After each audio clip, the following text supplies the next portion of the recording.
एक मुलाकात ऐसी शख्सियतों के साथ जिन्होंने दिया है अपने जीवन को एक नया मुकाम। रूबरू कराएंगे ऐसी कुछ हस्तियों के साथ एक खास शख्सियत के साथ मुलाकात जयदेव पटेल के साथ नंबर 1 इंडिया न्यूज पर। नमस्कार व्यूअर्स, मैं जयदेव पटेल, आप देख रहे हैं नंबर 1 इंडिया न्यूज। आपका एक बार फिर स्वागत है एक खास शख्सियत के साथ मुलाकात प्रोग्राम में। आज हमारे साथ खास मेहमान है भारत सरकार में आवास और शहरी मंत्रालय के राज्य मंत्री कौशल किशोर। कौशल किशोर जी, आपका बहुत बहुत स्वागत आज हमारे प्रोग्राम में। कौशल किशोर जी, आपसे हमारा पहला सवाल है कि देश की 15वीं राष्ट्रपति बनने जा रही है द्रौपदी मुर्मू जी की ऐतिहासिक जीत के क्या मायने हैं?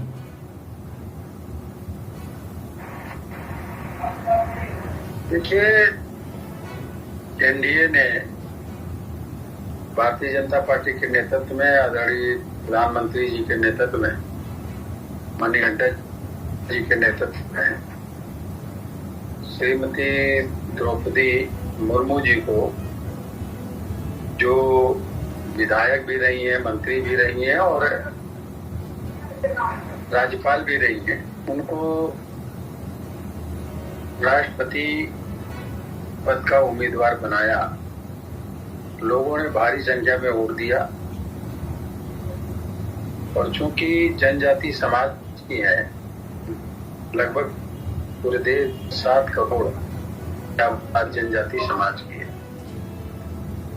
उनको महामहिम राष्ट्रपति के पद पर भारतीय जनता पार्टी और उनका गठबंधन सब मिल करके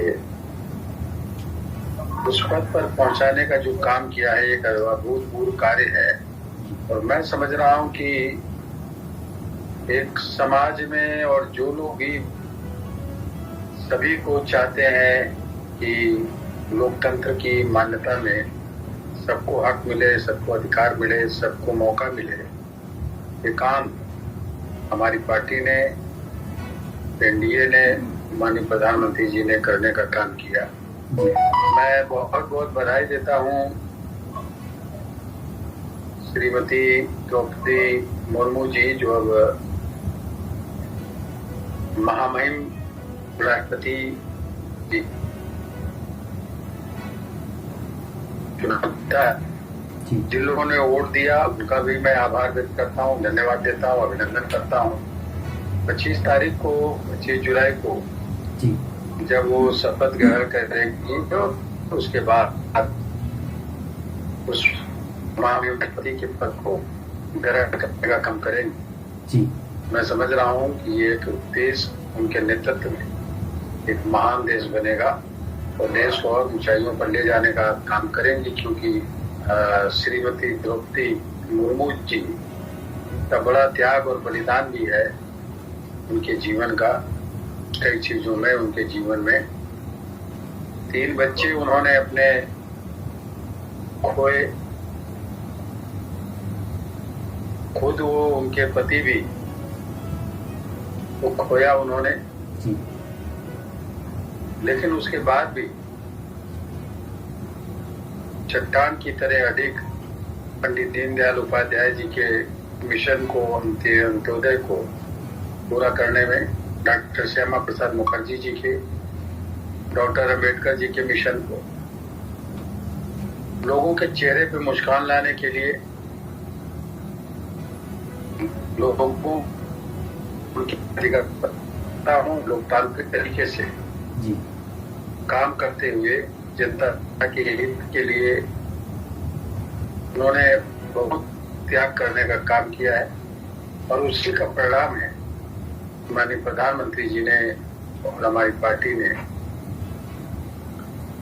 मिल करके उन्हें इस पद पर पहुंचाने का काम किया है। तो मैं सबका आभार व्यक्त करता हूं और शुभकामनाएं देता हूं महामहिम, नवनिर्वाचित महामहिम राष्ट्रपति श्रीमती द्रौपदी मुर्मू जी। कौशल किशोर जी, बीजेपी ने आदिवासी और साथ ही महिला चेहरा खड़ा कर विपक्ष के सारे साथ एक खिला कर दिया क्या विपक्ष के साथ में, जिसकी वजह से गैर एनडीए के वोट भी द्रौपदी मुर्मू जी के पक्ष में आए? क्या एक अहम फैक्टर रहा इस ऐतिहासिक जीत के पीछे का? देखिए, विपक्ष सोच नहीं पा रहा कि क्या करे। विपक्ष केवल भारतीय जनता पार्टी का विरोध करता है, माननीय प्रधानमंत्री आदरणीय नरेंद्र मोदी जी का विरोध करता है, लेकिन उसे कब कौन सा निर्णय लेना चाहिए, विपक्ष के पास ये सोच अब बची नहीं। सोच तभी बचेगी जब मानवीय सोच हो, लोकतांत्रिक सोच हो। आप समझ लीजिए कि मेरे हिसाब से विपक्ष को और कांग्रेस को, कांग्रेस से जुड़े हुए सभी विपक्ष के जो पार्टियां रही हैं, उन सभी नेताओं को ये सोचना चाहिए था कि एक आदिवासी जनजातीय समाज की एक काबिल, समझदार गवर्नर के पद को सुशोभित करने वाली महिला को राष्ट्रपति पद का उम्मीदवार बनाया गया है, तो उन लोगों को समर्थन करना चाहिए था और उनके सामने प्रत्याशी नहीं खड़ा करना चाहिए था। ये अगर ऐसा करके और बोलते तो मैं समझ रहा हूं कि आदिवासी और वनवासी जनजाति समाज के लोगों का और डॉक्टर अंबेडकर की नीतियों को मानने वाले भी लोगों का एक सिंपैथी विपक्ष को मिलती।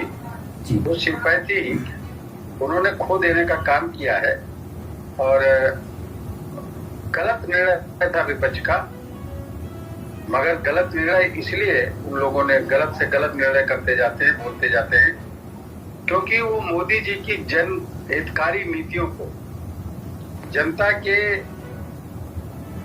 जो भी प्रॉब्लम, समस्याएं, जरूरत की चीजें हैं, उन नीतियों को जो जमीन में उतार करके आदरणीय प्रधानमंत्री मोदी जी लागू करने का काम कर रहे हैं, वो चीजें विपक्ष से हजम नहीं हो पा रही है।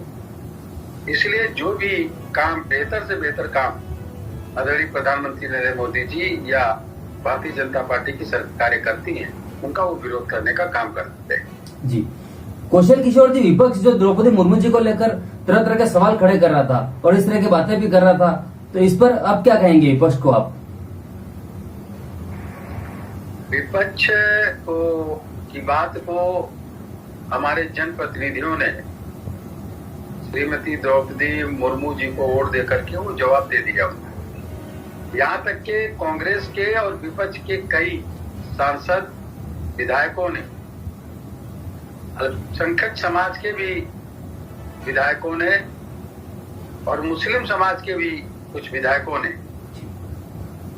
द्रौपदी मुर्मू जी को वोट दिया और विपक्ष की इस बात पर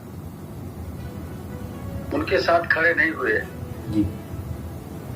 जो उन्होंने अपना उम्मीदवार बनाने का काम किया था, उनसे सहमत नहीं हुए।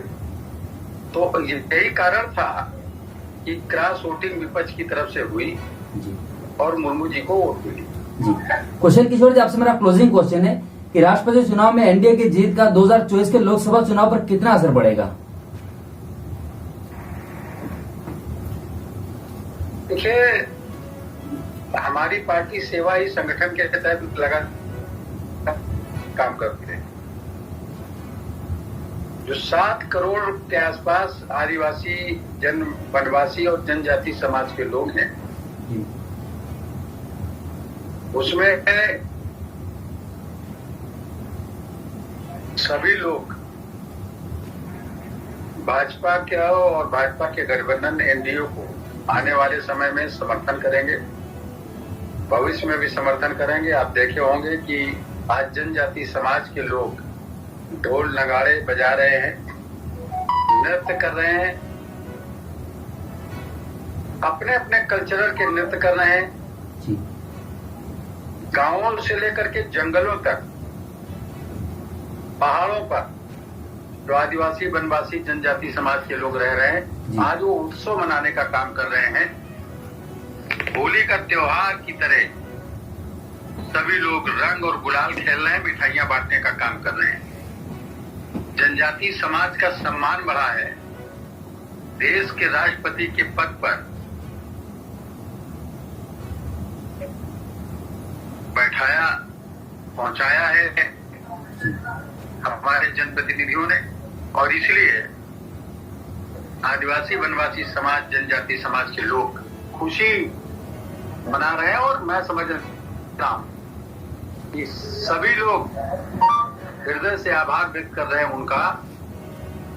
जी। लोगों ने आदरणीय श्रीमती द्रौपदी मुर्मू जी को वोट देने का काम किया है। जी, कुशल किशोर जी नंबर ऑफ इंडिया न्यूज पे समय निकाला, उसके लिए बहुत बहुत धन्यवाद। Thank you. Thank you. आपको भी बहुत बहुत धन्यवाद। Thank you sir.